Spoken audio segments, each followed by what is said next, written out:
nós vamos passar um vídeo seu sob o comentário da Cris. Cris, o que você tem para comentar sobre o vídeo do Elahá? Então, é isso que temos para hoje, meus amigos. O vídeo do Elahá.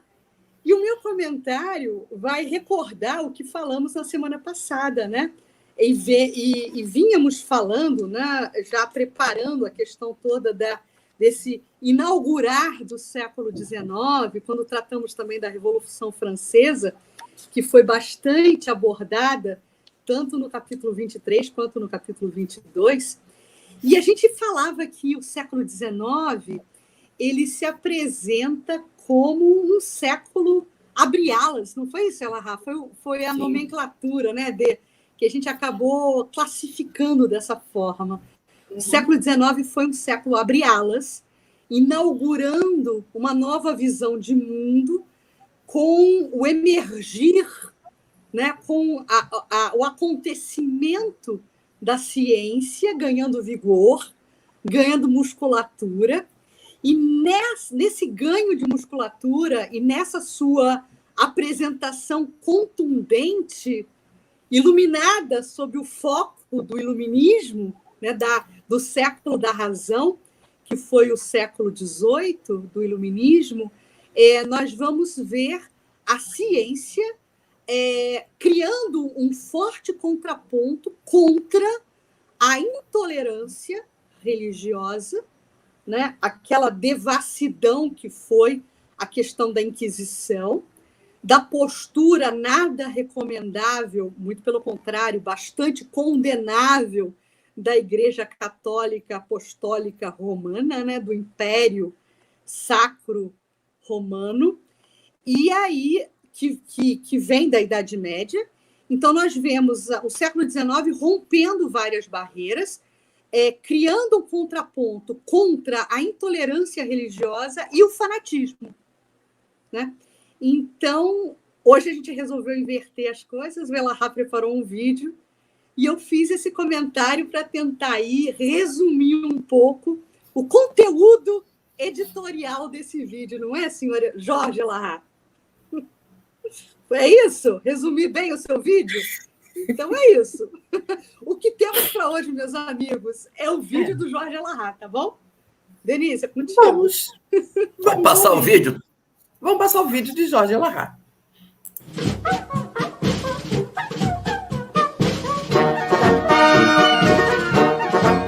Abre alas que eu quero passar. Abre alas que eu quero passar.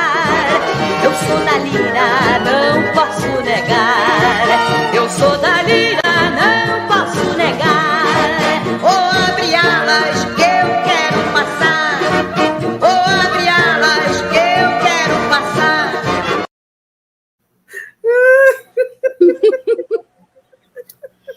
Não é só a Cris que faz vídeo, eu também faço vídeo com a mesma qualidade. Né? Você vê que... Ai, meu Deus do céu, olha! Olha, o seu poder de síntese é anestesiante, senhor Jorge Elahá. Você sintetiza em uma tela, em um take, todo um século XIX. Como é que pode isso? Olha, me deu trabalho fazer a ciência passar entre os dois, porque não sei se vocês viram, ela passa por trás do fanatismo. Ela passa por entre eles. Deu trabalho fazer. Meu Deus do céu. Essa foi muito boa, olha. Bom, mas muito bem. Temos o vídeo da Cris. O nosso assunto de hoje é o Espiritismo e as grandes transições, que, de certa maneira, atravessa também o século XIX. Não tem esse título, mas o conteúdo dele é falando sobre esse século XIX. E ele é um século, realmente um século ponte, né? Quando você vê o que vai acontecer nesse período aí, uma explosão de ciência. A gente já comentou sobre o surgimento de várias ciências que aparecem no século XIX, uma série de mudanças no cenário político, religioso, filosófico, científico. há uma mudança muito profunda. A sociedade do século XIX é uma sociedade extremamente interessante, porque ela inaugura uma forma de funcionar totalmente diferente. Muitas máquinas surgem, muitas perspectivas de mudança, as telecomunicações, a eletricidade, você ter o código Morse, comunicação à distância, é uma coisa assim maravilhosa também do século XIX. Eu estive ano passado na cidade de Milão, eu fui num hotel que era o único hotel do século XIX, no ano de 1888, que tinha telégrafo no hotel. Então, as grandes autoridades se hospedavam no hotel porque elas podiam usar do telégrafo que o hotel possuía. E isso dava a ele uma grande notoriedade dentro do ambiente. Então, os reis, os príncipes, os imperadores, os presidentes daquela época tinham predileção de se hospedar ali porque ele era o suprassumo, porque podia passar um telégrafo para outros lugares. Eu estive lá e vi esse hotel onde quem se hospedava lá era Dom Pedro II. Mas é um século, assim, muito transformador. E uma coisa interessante na chamada transição planetária é que as várias áreas do comportamento humano, elas entram em crise. Não é uma crise na educação, ou uma crise econômica, ou uma crise filosófica, ou uma crise religiosa, ou uma crise política. Não. O século XIX, ele abre crises em todas as direções. Todas as direções. Então, as crises não são setoriais. A gente fala que a crise ela é global, ela é no sentido mais largo possível. É isso que denota um processo de transformação na nossa sociedade, porque do flanco do conhecimento que você entra, tem mudança. É o século XIX que vai trazer Louis Pasteur, ressignificando o sentido da biologia. É onde você vai ter Charles Darwin, ressignificando o sentido da criação. É onde você vai ter Mendeleev, apontando a questão da química. É onde você vai ter os estudos de eletromagnetismo, de eletricidade, de telecomunicações. É onde você vai ter a filosofia promovendo toda uma mudança muito forte na leitura de mundo. E é quando a bandeira do materialismo, efetivamente, ela é desfraldada no século XIX para o início desses nossos debates. Paralelo a isso, nós vivemos um período de extinção de cativeiro, né? Muitos processos de escravização que existiam, eles vão desaparecer. Nesse hotel que eu estou falando, Dom Pedro II estava hospedado em 1888. Então, no século XIX, esse processo da extinção do cativeiro no Brasil, ele tem 4 leis que acontecem. A primeira dessas leis é a lei de Eusébio de Queiroz, de 1850, que extinguia o tráfico de escravos. Os ingleses haviam feito um pacto de que não deveria ter mais escravos e, por isso, o Brasil, por uma determinação, né, do governo inglês, que, de certa maneira, ditava as normas éticas do mundo de então, o Brasil teve que extinguir, com a lei Eusébio de Queiroz, o tráfico. Só que era só conversa. Os navios diziam que não estavam mais fazendo, mas nos porões dos navios mercantes ainda vinham pessoas da África para o Brasil. Daí a expressão para inglês ver. Isso. Porque os navios continuavam trazendo escravos, mas os ingleses não viam. Ela é de 1850. Aí temos uma segunda lei, 1871. Essa segunda lei, a lei de 1871, é a lei do ventre livre. Era uma lei que antecipava o fim da escravatura, porque ela dizia que, na verdade, na medida em que as crianças que nascessem seriam livres, a escravização terminaria no Brasil num decurso de prazo. Quem faz essa lei é o pai do Barão de Rio Branco, é o Visconde de Rio Branco, é o pai dele. né? José Paranhos, mas é o Paranhos pai, tem o Paranhos Júnior, que é o famosíssimo Barão do Rio Branco, o bigodudo careca. Então, essa lei também foi uma lei interessante, só que nascia livre, mas tinha que pagar um valor para o seu senhor. O Estado pagava um valor pela criança. Tinha uma terceira lei que saiu às portas da libertação, 1885, Saraiva Cotegipe, uma lei que dizia que as pessoas acima de 60 anos deveriam ser libertas da escravidão. Então, uma pessoa que tivesse 61 anos, como é o meu caso, já estaria liberto da escravização. Só que um homem que lida com a questão da escravização durante toda a sua vida, aos 60 anos ele está muito alquebrado. Então, era até, de certa maneira, uma forma dos senhores descartarem os seus escravos que eram mais velhos. E a motivação do Império Inglês de querer que não existisse o tráfico de escravos é porque eles queriam mercado consumidor. E escravo não consome. Então, a libertação, pagamento de salário, gera mercado consumidor, né? Então, tinha um interesse econômico por trás dessa aparente bondade. E a última das leis, a Lei Áurea, de 13 de maio de 1888, que vai extinguir a escravização no Brasil. Dom Pedro II estava naquele hotel, e dali é que ele manda um telegrama para a princesa Isabel para que ela assinasse a lei. Parte daquele hotel em Milão, a ordem para que a princesa assinasse. E existe lá no hotel, na portaria do hotel, uma imagem que foi construída de um indígena com uma lança na mão matando os dragões no seu pé. É o indígena, eles não entendiam que eram negros os que estavam sob escravidão, né? Mas a imagem ali tenta representar o fim da escravização, né? Muito bem. Esses fenômenos de libertação, eles são muito fortes, né? Uma série de autoridades daquele período fazem, por sua vez, o fenômeno da libertação. E nós temos também o surgimento de uma nova proposta econômica e política para o mundo, que é uma tentativa de construção de uma sociedade sem as opressões que existiam por conta do capitalismo selvagem que destruía as pessoas, uma sociedade sem férias, sem uma série de vantagens para aqueles que eram trabalhadores. E é quando vem uma onda apresentada a partir do Manifesto Comunista de 1848, escrito por Engels e Marx.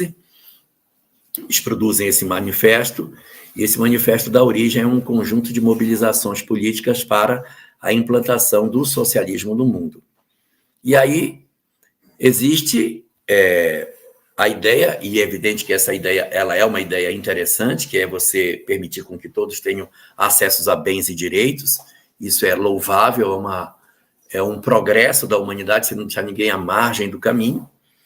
E Emmanuel, nas costuras que ele faz no texto, ele destaca a necessidade de que as formas de implantação de uma sociedade mais fraterna, ela não se escude na violência, ela não se utilize de atos que, de certa maneira, sejam marcados por atos de restrição de liberdades para que se consiga fazer a mudança.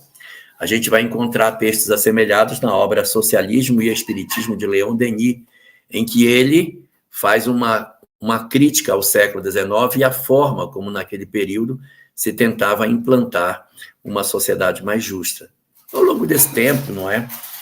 A gente foi observando uma série de tentativas de implementação de uma sociedade mais plural, uma sociedade que pudesse oferecer mais direitos às pessoas, e hoje a gente nota que isso, embora a proposta inicial era através da revolução, da tomada do poder, da luta de classe, da derrubada da estrutura que estava vigente, nós passamos hoje a ter um modelo em que, sem a necessidade da revolução, através da legislação, do amadurecimento da sociedade, vai se retirando esses extremos, vai se oferecendo direitos aos indivíduos e vai se permitindo progressivamente o ajuste de uma sociedade mais fraterna. Todas as tentativas de implementação de um regime na forma do autoritarismo, ele tende a retornar. Então, o ideal é que a gente faça um processo evolutivo, sem violência, sem agressão, sem restrição de liberdade, em que todos possam partilhar conjuntamente da mesa, com direitos ao básico, sem restrição de liberdade, na democracia que deve ser a nossa referência de funcionamento da nossa sociedade. Então, esse período aqui ele é marcado até pela entrada da igreja nesse fenômeno, com a Rerum Novarum, que é uma bula que o Papa Leão XIII, acho que é o Leão XIII, que prepara nesse período. E Rerum Novarum significa das coisas novas.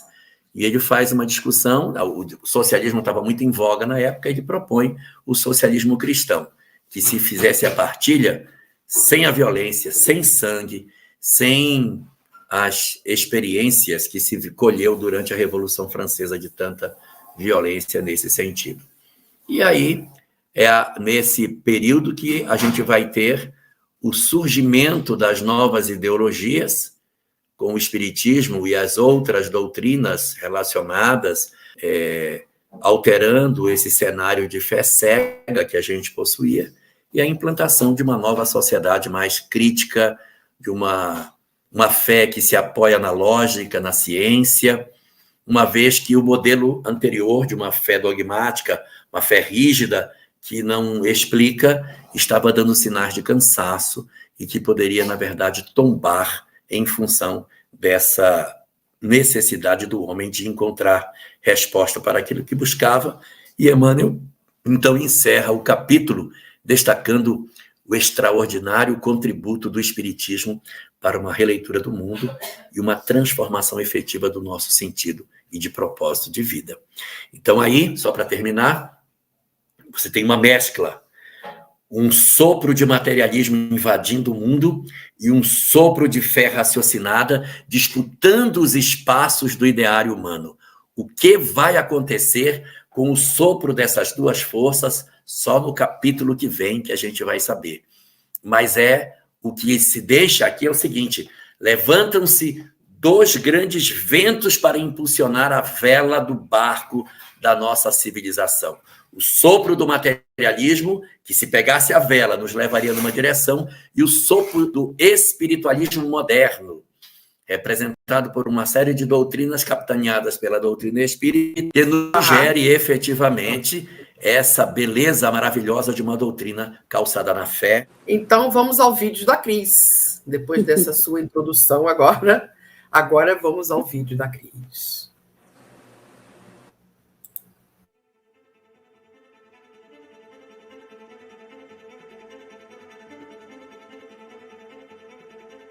O século XIX apresenta-se conclamando autonomia.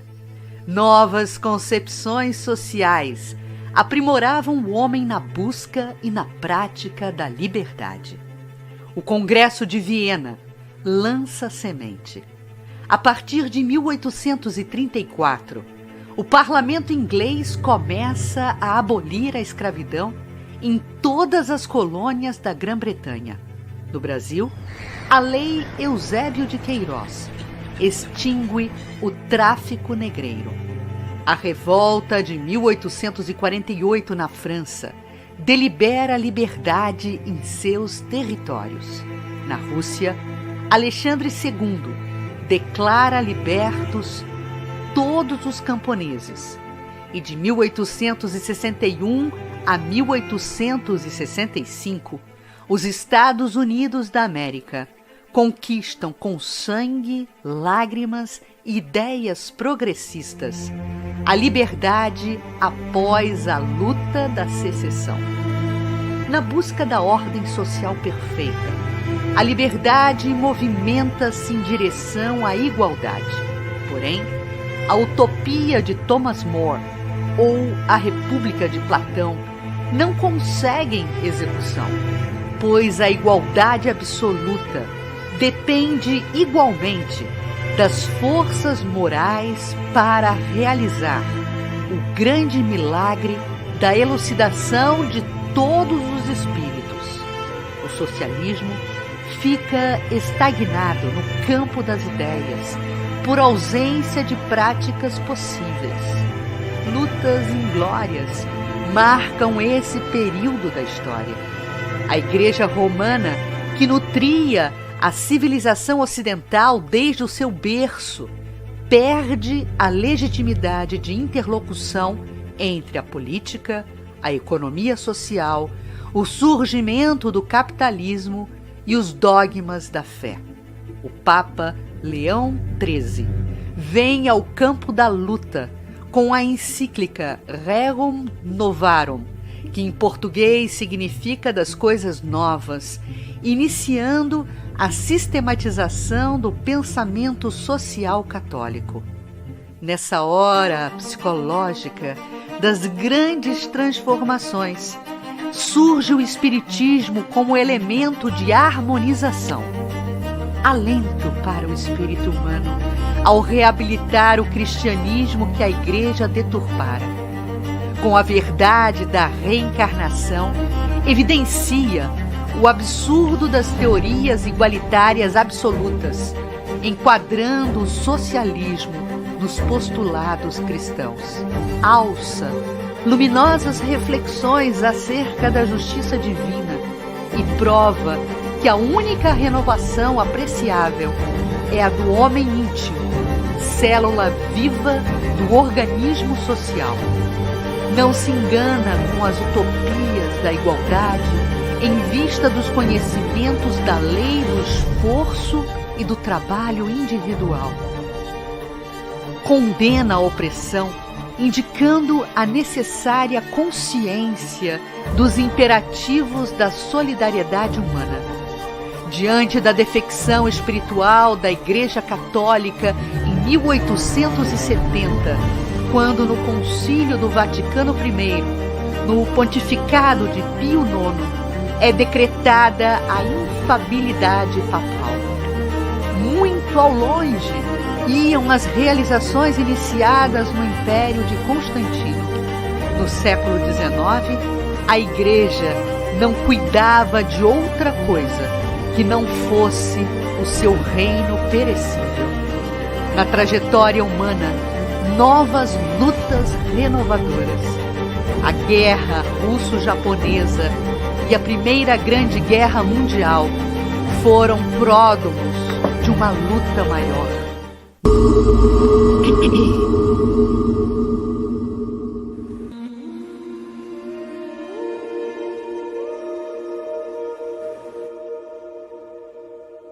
No futuro, em torno dos celeiros econômicos da jovem América, reunir-se-ão as experiências europeias, aproveitando o esforço penoso dos que tombaram na obra da civilização do Ocidente para a edificação do homem espiritual, que há de sobrepor-se ao homem físico do planeta no pleno conhecimento dos grandes problemas do ser e do destino. A vigência do homem integral, espargindo as sementes de luz da árvore maravilhosa da civilização vindoura. Na atualidade, onde os valores morais da humanidade? As igrejas estão amordaçadas pelas injunções de ordem econômica e política. Somente o Espiritismo, prescindindo de todas as garantias terrenas, executa o esforço tremendo de manter acesa a luz da crença nesse barco frágil do homem ignorante do seu glorioso destino. Barco que ameaça voltar às correntes da força e da violência, longe das plagas, iluminadas da razão, da cultura e do direito. Brasil, coração do mundo, pátria do Evangelho. Espírita, coração em Cristo, célula do Evangelho. A caminho de uma nova era, a caminho da luz. Nas grandes transições dos séculos que passam, aguardemos o seu amor e a sua misericórdia. Eu sou o caminho, a verdade e a vida.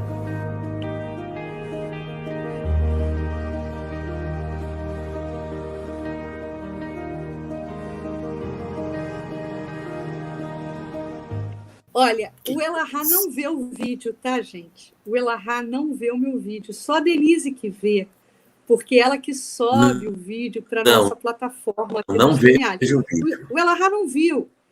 E assim, e daí eu acho importante a gente pegar, né, essas dicas da fala do nosso amigo Elahá, onde ele fala lindamente do curso da história humana e compara esse momento do século XIX como um momento onde estão acontecendo essas movimentações de ventos, né? O vento do materialismo, né? Justamente se contrapondo a um outro vento, que são das ideias renovadoras da fé, com o espiritualismo, né? com a doutrina espírita sedimentando em argamassa doutrinária toda essa ideia da vida além da matéria. E como o Elahá não viu o vídeo, ele também intuitivamente usa, né, Elahá, essa simbologia do veleiro que é a comunidade humana, né, navegando por esses mares do século XIX e tendo que enfrentar esses ventos, né, o vento do materialismo e o vento das ideias renovadoras no campo da religiosidade. Então, assim, é muito emocionante, meu amigo, e eu preciso confessar a todos vocês, meus amigos, quando há essa sincronicidade de ideias, porque a gente tem certeza que esse momento, né, quando nos debruçamos sobre a obra Caminho da Luz, é um momento, sem sombra de dúvidas, com uma chancela espiritual que quer sublinhar algumas ideias, né? E aí o meu amigo Jorge Elahá, muito bem intuído, sem ter visto o vídeo, ele faz uma análise com uma mesma abordagem, né, interpretativa desse momento da história da humanidade. E hoje, Denise e amigos, nós estamos nos debruçando sobre o penúltimo capítulo do livro. E é no penúltimo capítulo dessa obra que eu considero monumental, né, redigida por Emmanuel, sob a pena segura de Chico Xavier, nosso homenageado da noite de hoje, que a gente vai perceber, né, que Emmanuel ele cita o Espiritismo como sendo um elemento fundamental para a mudança de rumo dessa visão de mundo, né? Ao longo de toda a obra, e aí, se vocês me permitem, eu vou fazer uma pequena... tentar fazer realmente uma síntese, um substrato de todo esse planejamento estratégico espiritual que a gente viu até agora, né? A gente percorreu toda a obra, todo o livro, Emmanuel nos apresentando basicamente as 3 grandes revelações para a humanidade, desde o período mosaico, desde o período pré-mosaico, inclusive, na Gênese planetária, né? Moisés sendo o primeiro grande protagonista dessa história da humanidade, nos entregando a lei da justiça. Depois nós vamos caminhar, né, por um momento de total controle do Império Romano, né, da águia, tentando impor todos os valores da matéria a uma sociedade refém ainda de ideias bastante... bem pouco profundas, bastante superficiais, que eram as ideias que vigiam durante o Império Romano. E aí, durante esse Império Romano, surge a figura excelsa de Jesus, deixando tácita a segunda grande revelação, com a entrega da lei do amor, com a entrega do Evangelho. E após esse momento tenebroso, né, da entrega do Evangelho, a gente vai ver novamente a humanidade submergindo em um momento de Idade Média, né, onde é o momento das sombras. Sim. É o verso da medalha, né, dessa medalha que Jesus vinha nos apresentar, de uma visão nova de mundo, de um mundo além da matéria, de uma verdadeira vida, que é a vida do espírito e a vida futura, né?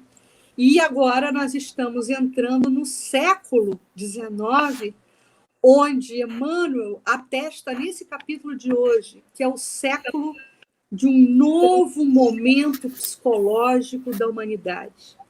A humanidade, após Moisés, após o advento do Cristo, após o cristianismo, já se encontrava maduro para receber justamente essa ideia da terceira revelação. A ideia que unia ciência, filosofia e religião. Uma religião sob uma nova faceta. Não uma religião que existia para os atendimentos mesquinhos do homem material, mas uma religião que promovia novamente o religare do humanismo, religava criatura e criador dentro desse arcabouço de entendimento, dentro de um arcabouço de entendimento que explicava a relação dessa criatura com o Criador, recuperando o Deus amoroso, o Deus Pai que Jesus nos apresentou, sob um ordenamento efetivado e preparado por Moisés. Então, meus amigos, a gente percebe que a trajetória da humanidade ela foi construída com muito carinho, com muito cuidado pelos benfeitores espirituais. E nós estamos agora vivendo num mundo moderno, tendo a ferramenta da doutrina espírita ao nosso alcance. A Cris lembrou uma coisa muito interessante, porque realmente no texto não fala de veleiro, não fala de vento, não fala. Mas o vídeo fala. Eu não costumo ver os vídeos da Cris, até para não me induzir pelo que ela coloca. Esse sopro de vento é uma coisa extremamente importante. Aí eu quero aproveitar, fazer até um comentário que já é mais do final do capítulo, mas eu quero aproveitar para a gente comentar logo e depois a gente volta para falar nos outros pontos que são importantes. Mas ele diz no final desse capítulo que aquela assembleia de seres crísticos vai se reunir de novo. Então, a mesma assembleia que se reuniu quando Jesus recebeu o planeta, e que se reuniu uma segunda vez quando o Cristo veio à Terra, irá se reunir uma terceira vez. E eles vão se reunir, está dito lá, para decidir sobre os destinos do planeta. Não é para carimbar o passaporte. Não é uma reunião para fazer um protocolo de rito de passagem. Não é uma reunião de colação de grau. Não é. Não é dizer assim, olha, nós vamos nos reunir para a gente assistir aqui, dar os parabéns, porque a humanidade vai estar passando para um novo período. Ele fala que nesse tempo em que o capítulo está sendo construído, essa assembleia se reuniria para decidir sobre os destinos da Terra. O que significa esse decidir? Não significa dizer assim, esse aqui não tem jeito, vamos deixar entregue ao mal. Não é esse o sentido. É saber se, como disse Leopoldina para Pedro I, é para saber se o fruto está maduro, se o pomo está maduro, se já está em tempo de colheita, da parábola do semeador, da parábola do joio e do trigo, se já é tempo de colheita ou se ainda temos que esperar um pouco mais. Porque vamos fazer uma análise bastante crítica, bem crítica da história da humanidade. O que nos falta para pegar o caminho correto? Qual foi a lição que ainda não nos foi entregue? O que a gente ainda não recebeu para entender que a gente precisa construir uma sociedade mais fraterna? Não há o que não tenha sido dito. Não há. Porque reveladores diversos estiveram em todas as partes do planeta, trazendo, se não nas mesmas palavras, as mesmas ideias de fraternidade, de amor, de renúncia dos bens terrenos. Todo mundo falou do seu jeitinho, um mais para cá, um mais para lá, mas isso já foi falado. E não foi falado uma vez só, isso já foi dito, repetido, trepetido. A gente já migrou no Ocidente, no Oriente, vestiu roupa de diversos sacerdotes, lemos livros santos diversos, ou seja, nós já temos toda a instrumentação para a construção de uma sociedade melhor. A gente não constrói essa sociedade por uma questão de livre-arbítrio, porque verdadeiramente a gente já sabe que dói sofrer, a gente já sabe o que é um processo de exclusão, sabe que a gente não pode ter uma sociedade em que pessoas morram de fome, sabe que a gente não pode ter um sistema autoritário e violento que mata pessoas que pensam diferente de nós, sabe que não pode escravizar, sabe que não pode destruir o meio ambiente. Nós sabemos tudo, independente de você ter uma vocação religiosa, de você professar uma determinada religião, por uma questão ética. Esse conhecimento já chegou a toda a humanidade. É lógico que você vai dizer assim, mas fulano não sabe disso. Não, mas fulano é uma pessoa. Nós temos 8 bilhões de pessoas no planeta. Será que a grande massa do planeta não sabe que o bem é bom? Não sabe que fraternidade faz bem? Não sabe que regimes democráticos é a grande solução para o encaminhamento dos povos e das nações? Então, na verdade, o nosso problema não está mais na instrumentação, está no desejo íntimo da criatura. Eu digo para você, assim, eu não sou o governador planetário, estou longe disso, mas eu posso dizer assim, o que falta? Fala para mim o que é que você ainda não recebeu de informação. Então, é por isso que essa sociedade, ela recebe essa avaliação desse colégio de espíritos crísticos, porque nós já temos maturidade suficiente para decidir o que é que a gente quer da vida. Então, significa assim, nós podemos, na circunstância em que nós estamos, sim, ingressarmos numa nova sociedade, ou não. Então, essa reunião é para dizer o seguinte, já está na hora, já podemos fazer aquela famosa limpeza da retirada dos espíritos, porque a gente fala isso, desde o espiritismo tendo surgido, desde a época da Gênese, as almas não reencarnarão mais na Terra. Aí continua reencarnando. Diabo que esse pessoal continua voltando. É porque o fruto ainda não está maduro. O processo, nós estamos ainda elegendo o mal como proposta.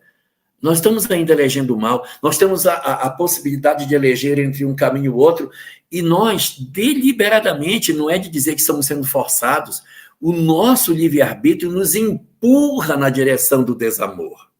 É o nosso livre-arbítrio. Então, uma avaliação da espiritualidade nos diz o seguinte, esse pessoal ainda não está no ponto que a gente esperava que eles estivessem para que nós pudéssemos fazer o fim do processo da transição. Então, empurra a transição mais para frente. E vai empurrar enquanto a massa crítica não for suficiente para que isso aconteça. Não precisa ter medinho, Denise, porque nós somos imortais. Nós somos indestrutíveis. E, de certa maneira, como é que eu posso dizer? É como se a gente fosse um monte de batatinha fritando no óleo, sabe? Vai fritando. Aí tem uns que já estão prontos, aí você vai tirando. Então, assim, existem entidades na Terra que já estão maduras para um novo modelo de sociedade. Nós já temos uma quantidade significativa de pessoas que já têm uma compreensão de uma sociedade melhor, mais fraterna, mais humana, mais justa, uma sociedade que, digamos assim, sem a necessidade de um sistema político socialista para nos impor a restrição da riqueza, indivíduos que entendem a necessidade da partilha, que amadureceram no sentido do coletivo, de enxergar a sociedade como uma reunião de irmãos. Esses espíritos, eles ainda não são a maioria do planeta, mas já temos uma grande quantidade. Capítulo 18 da Gênese, item 27, no finalzinho do primeiro parágrafo, diz o seguinte, que esses que constituem a massa crítica do planeta, num orbe que ainda não se transformou, Então, é como se fosse assim, nós temos um planeta, o planeta inteiro ainda não se transformou, mas eu tenho dentro do planeta alguns que já se transformaram. Então, o que é que você faz? Você pega dentro do planeta esses que já têm o coraçãozinho já meio sapecado para lá e para cá, mas que já tem um coraçãozinho já meio mudado, e tira esses que estão nessa condição e leva para outro lugar do orbe, aonde as criaturas ainda não se espiritualizaram. Então, eu tenho aqui um local aonde aqui o chocolate ainda está dos dois lados da peça. Então, diz Kardec, os que já se transformarem não migram da Terra, eles migram para outro lugar do planeta aonde existam esses, eu só tenho duas mãos, aonde existam esses que ainda não fizeram a sua mudança. Então, o que é que vai acontecer? Agora eu consegui. Aí, o que é que vai acontecer? Eu tenho, por exemplo, vou colocar aqui por hipótese, o Brasil, eu tenho aqui no Brasil um espírito que já está transformado. O que eu faço com ele? Ele já está mudado, mas aqui nesse outro local não está. Então, eu pego esse cara e levo ele para encarnar aqui. Eu não estou inventando. Esse é o último parágrafo do item 27 do capítulo 18 da Gênese. A migração ela é não é interplanetária, é intraplanetária, onde os espíritos migram para as regiões ainda mais frágeis para a implantação do reino de paz. E para onde que a gente vai? Para o lugar que for mais difícil, porque o lugar que está meia boca, não precisa ir ninguém, tem que ir para onde está difícil. E aí você diz, nossa, mas nunca tinha ouvido falar disso. Já ouviu sim. Você pega o Evangelho segundo o Espiritismo, capítulo 20, item 5, diz assim, os bons espíritas, tem um pedacinho que diz, e para aqueles que não recuarem diante dos testemunhos, o Senhor reservará para eles as tarefas mais difíceis na grande obra de regeneração da humanidade. O que é as tarefas mais difíceis para os que não recuarem? Não é ficar pregando espiritismo para quem gosta, não vou nem falar de espiritismo, pregando amor para quem gosta, é ir para o embate, é ir para você tentar a implantação de uma nova proposta num outro ambiente. E eu não estou me referindo ao ambiente religioso, mas é você ir para dentro da ciência e dizer, não, vamos investigar isso aqui. Você ir para a filosofia, por que a gente não propõe uma leitura mais otimista da vida, um modelo parecido com o de Viktor Frankl, que toma e diz assim, o importante é descobrir o propósito da vida e trazer ali uma nova perspectiva, não pessimista. Então, isso tudo é muito importante. Então, a gente vai... Esse período que o texto fala, no final do capítulo, que essa Assembleia vai se reunir para decidir os destinos da Terra, é decidir o seguinte, como é que é? Já está na hora de tirar o pessoal ou ainda tem muita gente verde que precisa esperar um pouquinho mais eles amadurecerem para a gente fazer a colheita? Então, a gente acaba descobrindo que é preciso ainda aguardar um pouquinho mais, porque, infelizmente, nós não estamos sendo bons alunos. É só a gente se retirar do globo e olhar de maneira bastante fria. Dá uma olhada no planeta, dá só uma olhada nele assim. Esquece o que você pensa, que você está dentro, e analisa e diz, estamos fazendo certo? Estamos cuidando do meio ambiente? Não tem gente passando fome? Estamos com regimes democráticos? Vencemos a guerra? Vencemos a exploração sexual das pessoas? Nos educamos no sentido de fraternidade? Aí você vai perceber que a gente está muito atrasado. Então, a gente recebe e não consegue dar uma resposta positiva. Isso é que é o problema. Então, essa reunião, se é que ela já aconteceu, que eu não sei, mas se ela já tiver acontecido, ela com certeza não deve ter batido o martelo para dizer, cara, pode levar o pessoal todo porque agora já dá. Alguns estão sendo retirados, são aqueles mais endurecidos que não vão ter jeito. Agora, aqueles que ainda têm a possibilidade de mudança, esses ainda estão por aqui, por um tempo. Por quê? Porque nossa sociedade cruel, o que é que ela está fazendo conosco? Ela não está aproveitando os valores positivos. Ela pega aqueles que têm valores positivos e, devora as pessoas, come o coração delas.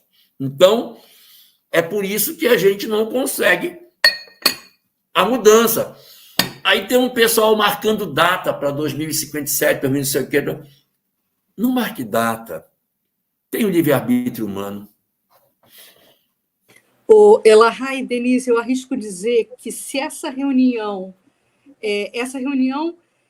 se a pauta já foi lançada, a decisão desse conclave ainda não aconteceu.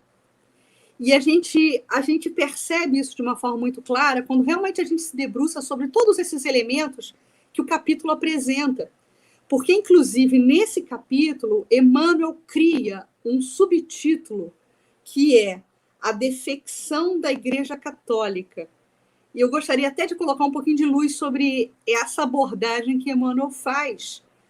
Porque até então a gente vinha vendo, né, a Igreja Católica com a supremacia ideológica sobre todos os povos, né, pelo menos ali do continente do mundo ocidental, dos países, né, pertencentes ao mundo ocidental.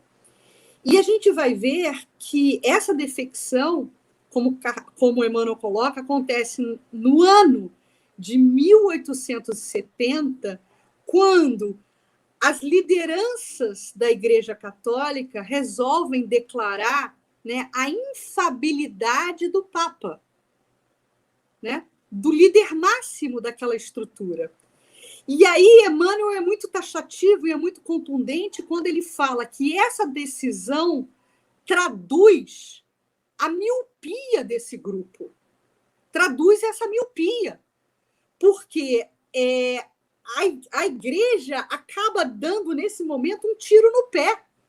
Porque é justamente, né, no auge, né, das apresentações das novas ideias que invadiam o século XIX, que um dos principais círculos, né, da atividade social humana, que é o círculo religioso, e que era, naquele momento, o círculo que tinha a supremacia religiosa, que era a Igreja Católica, resolve decretar a infabilidade do seu representante máximo, né? Não traduzindo e não trazendo legitimidade para a representação do homem espiritual.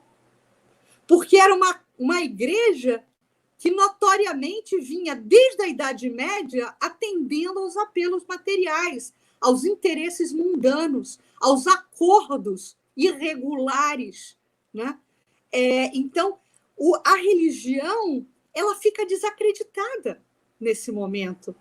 E a ciência, em contrapartida, vem ganhando corpo, mas, ao mesmo tempo, esse ganho de musculatura que eu falava anteriormente vem ali cheio, né, de intenções de atendimento de demandas materialistas. Então, a ciência, ela chega, invade... É uma ciência mal-humorada. É uma ciência mal-humorada e uma ciência que não alça o homem em direção a uma espiritualidade.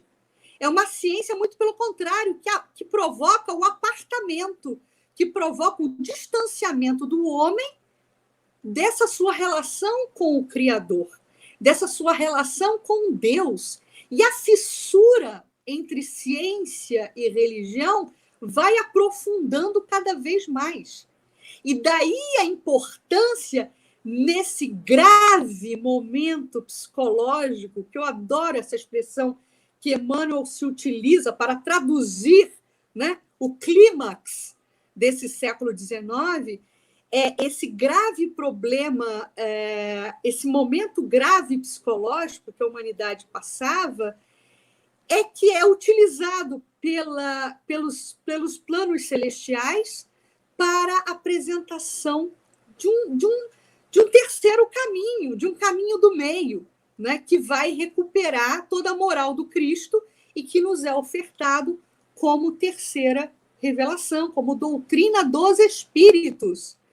Inclusive, Elahá, quando falávamos de socialismo, Denise, Elahá e amigos, que também é abordado nesse capítulo, é muito interessante perceber que todas essas convulsões sociais que vão dar corpo ao socialismo, a um socialismo carreado de muitos extremos, carreado de muitas utopias, porque é impossível se praticar o socialismo em busca de uma igualdade se não ainda não houver a vigência no seio dessa massa popular, dessa massa social, o verdadeiro entendimento da fraternidade.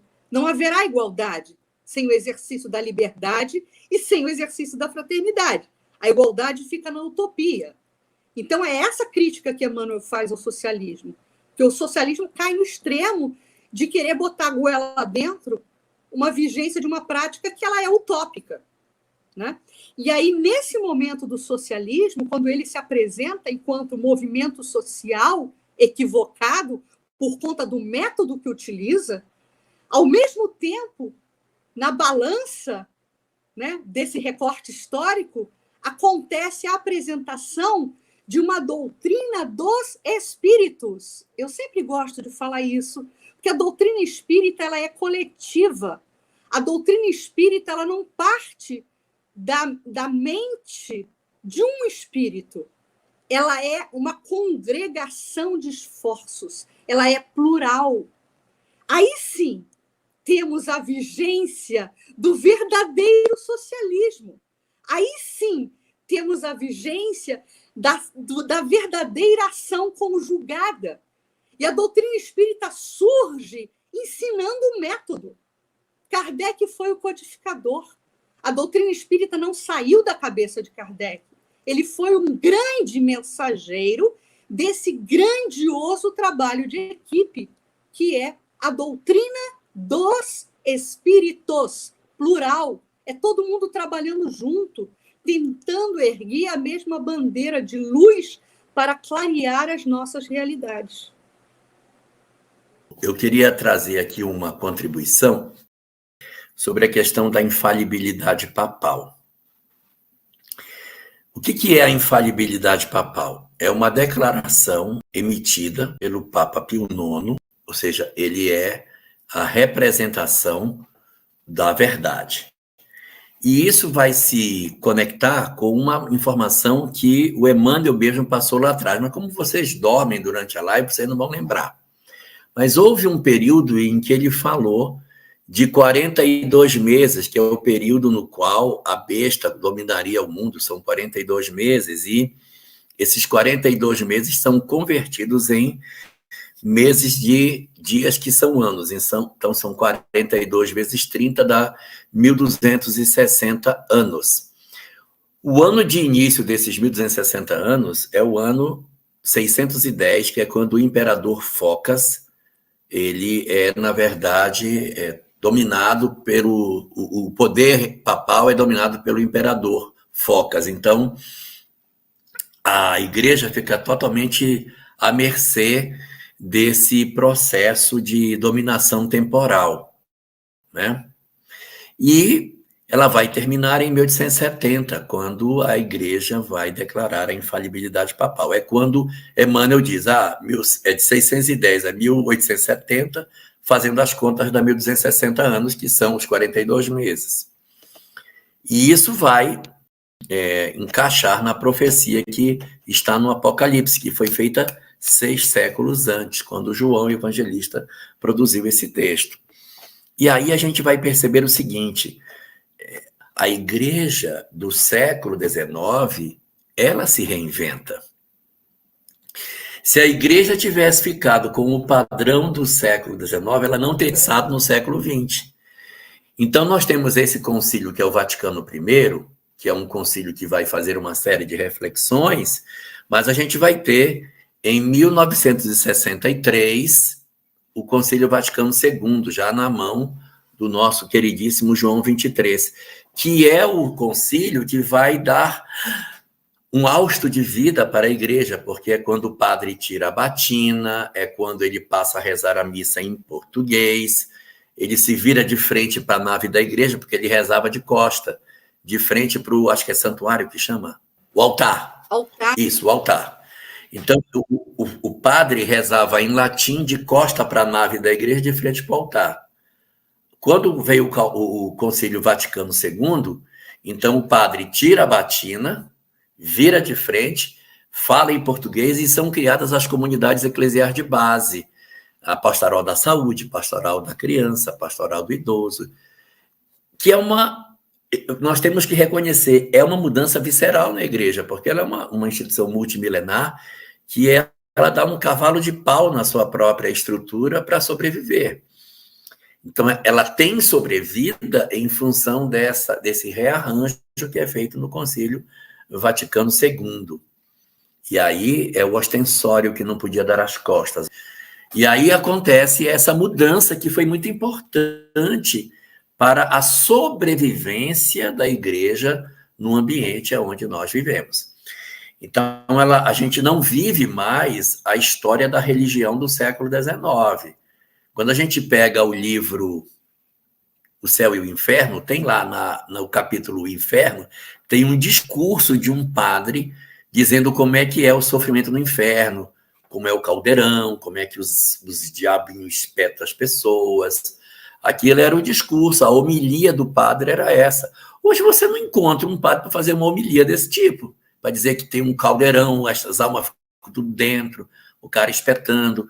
É uma outra proposta. Você pega um padre Marcelo Rossi, um padre Fábio de Mello, são filósofos, são pessoas incríveis. Padre Antônio Maria, o glorioso padre Zezinho. Nossa, esses caras são incríveis. Isso não tem nada a ver com essa igreja do século XIX. Então, ela se reinventa. Mas esses movimentos de desespero do século XIX, por exemplo, ele coloca a Rerum Novarum para quê? Para poder colocar a igreja de volta no cenário político do mundo, porque o socialismo deu uma escanteada na igreja e jogou ela para fora. Você não precisa de Deus para construir uma sociedade melhor. É a luta de classe que vai construir isso. Não, eu vou propor que a gente faça uma mudança nas nossas vidas, mas sem abandonar a ideia do cristianismo. Aí ele conjuga o socialismo com Jesus, o socialismo cristão, para tentar sobreviver. Então, são feitas várias tentativas para reencaixar a igreja no cenário político, mas o êxito vai ter lá no Concílio Vaticano II. Isso tudo são mudanças muito importantes que aconteceram, mas a ciência, muito mal-humorada, muito ferida, machucada, perseguida durante mais de milênio pela religião, não quer conversa com ela. A religião quer dar o troco para a religião daquilo que ela sofreu, né? Inclusive, Elahá, para a gente refletir juntos aqui de como é tudo muito contraditório, né? E de como é tudo muito curioso, porque aqueles que trabalham contra, né, a evolução do planeta e a evolução da sociedade, né, planetária, a gente percebe que, quando da primeira revelação, se fez um esforço enorme, né? Tendo ali como grande pai desse esforço a figura de Moisés, ratificando e construindo com solidez a ideia de um Deus único, né? Ele consegue consolidar isso junto aos filhos de Israel, o povo eleito, para espraiar essa ideia benéfica para o impulsionamento da evolução do nosso planeta. E aí, no início, isso aconteceu no início do processo da evolução, a caminho da luz. E agora, no fim do século XIX, que é um outro grande marco, né, desse a caminho da luz, a gente vê reiterados esforços negativos, esforços de contraponto das trevas, para que novamente se mantenha submersa a ideia de Deus. Com esse agigantamento da ciência, trazendo com ela a ideia do materialismo e tentando soterrar novamente a ideia de Deus, que foi, ao longo da Idade Média e ao longo dos descaminhos da igreja, da religião oficialmente instituída, deturpada.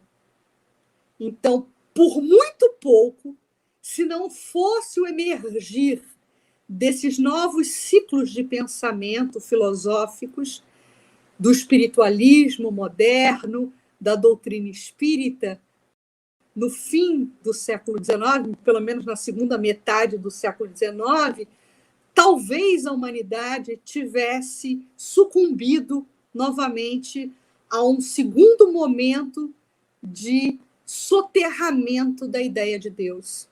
Isso não aconteceu, graças a Deus.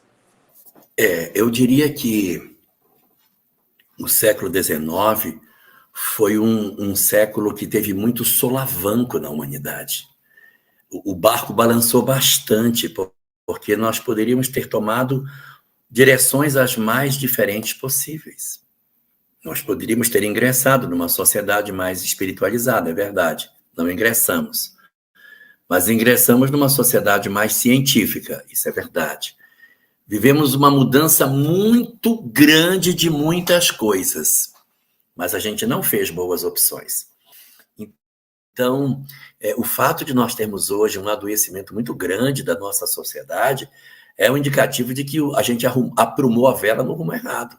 Porque nós poderíamos ter alinhado a vela do nosso barco com ideias mais espiritualistas, ideias de fraternidade. Nós não alinhamos, nós fizemos opções muito infelizes. E está aí a colheita que a gente teve com a sociedade adoecida, perturbada, aflita, doente, cheia de conflitos, com taxas de suicídio, de depressão, como nunca tivemos antes. Então, essa é a grande demonstração que o nosso barco não está singrando para os caminhos corretos que a gente deveria ter, né?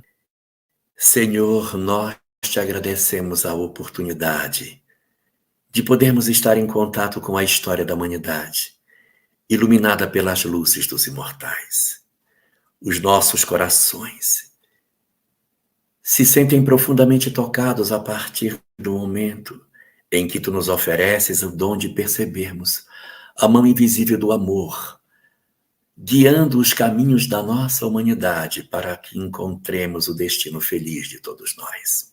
Nós, Senhor, os teus filhos rebeldes, nos curvamos diante da tua sabedoria e da excelsa solicitude do nosso governador planetário para agradecer penhoradamente não somente o que tudo fez ao longo da história, mas em nos oportunizar esta mensagem extraordinariamente consoladora da doutrina espírita para cicatrizar as nossas feridas e abrir horizontes novos nas nossas vidas, fazendo com que os nossos corações encontrem definitivamente a paz pela busca do amor.